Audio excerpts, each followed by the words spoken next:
Metro rail স্টেশনে আমার পিছনে দেখতে পাচ্ছেন। আর এখানে আছে একটা র্যাপিড পাস বিক্রয় কেন্দ্র, যারা রেগুলার চলাফেরা করেন তাদের জন্য। এপাশে লাইনটা এক্সটেন্ড করে পরে খুব সম্ভবত শাপলা চত্বরের উপর দিয়ে যাবে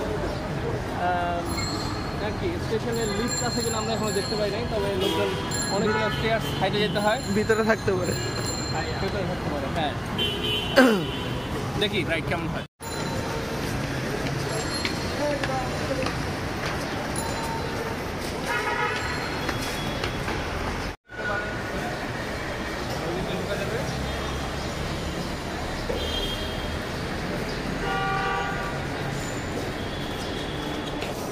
এক পাশে এসকেলেটর আছে, এদিকে নাই, এদিকে সব সিঁড়ি।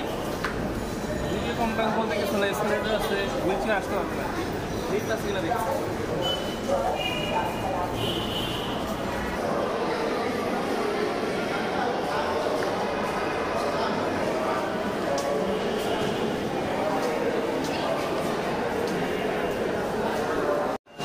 দ্বিতীয় কোম্পানির একটা জিনিস আছে, সেটা হচ্ছে লিফট। লিফটটা হচ্ছে গিয়ে টিকেটেড এরিয়া, তো আপনার যদি টিকিট না থাকে, পাস না থাকে, লিফটে অ্যাক্সেস করতে পারবেন না। গ্রাউন্ড ফ্লোর থেকে অ্যাক্সেস করা যায় না, শুধুমাত্র এই টিকিট কাউন্টার থেকে উপরের প্ল্যাটফর্মে অ্যাক্সেস করা যায়। তো হুইল চেয়ার দিয়ে যারা আসবেন খুব সাবধান।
ওকে, একটু আগে আমরা টিকিট সংগ্রহ করছি, 5টা টিকিট সংগ্রহ করতে যা বুঝলাম, লোকজন এখনও ঠিক পরিষ্কার বুঝে নেয় অনেকেই, যে টিকিট কাউন্টারের পাশে এগুলো হচ্ছে গিয়ে যাদের ভাঙতি নাই, ভাঙতি আছে তারা মানুষ দেবে।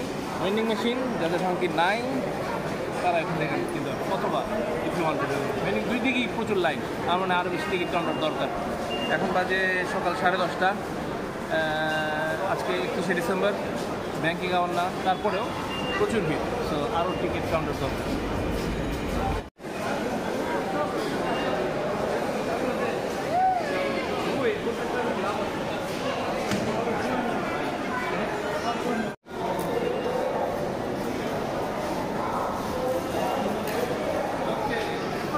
আধা ঘন্টায় ভিড় ডাবল হয়ে গেছে, ব্যাপক লাইন, টিকিট পাইতে আধা ঘন্টা লাগতেছে। কোনো বসার জায়গা নাই, সিটিং অ্যারেঞ্জমেন্ট নাই, তো সবাইকে দাঁড়িয়ে থাকতে হয়। ওকে, লেটস গো। এখন আমরা উপরে যাবো।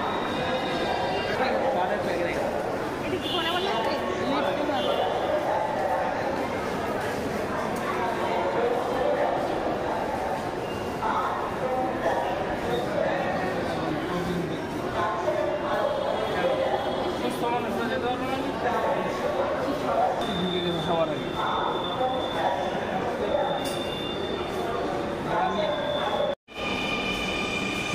তুমি গ্রাউন্ড ফ্লোর থেকে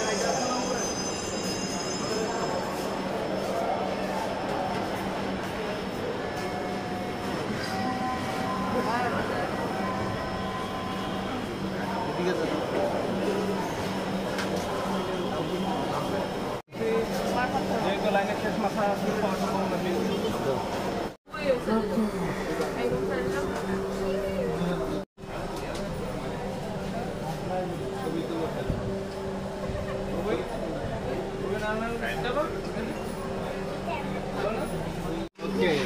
আমরা এখন উঠে বসছি, সিটগুলো ভালো কমফোর্টেবল, যেহেতু ডিভাইডার নাই। পার্সোনাল স্পেস বলে কিছু লোকজন গাড়াগাড়ি করে বসতে পারবে। সিট সলিড, মেনটেন্যান্স কম, পরিষ্কার, একটু গন্ধ আছে না, পরিষ্কার বুঝতে পারি। আমরা এটা পাবলিক অ্যানাউন্সমেন্ট শুনলাম বাংলা এবং ইংরেজি দুইটাতেই চমৎকার। আমার মনে হয় অ্যানাউন্সমেন্টের সাথে কিছু জিঙ্গল দেওয়া যেতে পারে, এত টান যে সাধারণত বিদেশে দেখা যায়। সামান্য কালার নোটিস আর বিজ্ঞাপন একদমই নেই, যেটা আসলে ইউজ করা যায় স্পেসে সুন্দর নীতি। পুরোটা ভরা না ফেললেও কিছু জায়গায় ইউজ করতে পারে।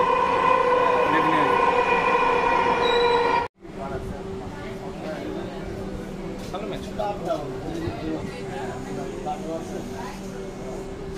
জর্জিয়া চমৎকার ম্যাচ করছে পিছনে অটোমেটেড রোডের সাথে, পারফেক্ট।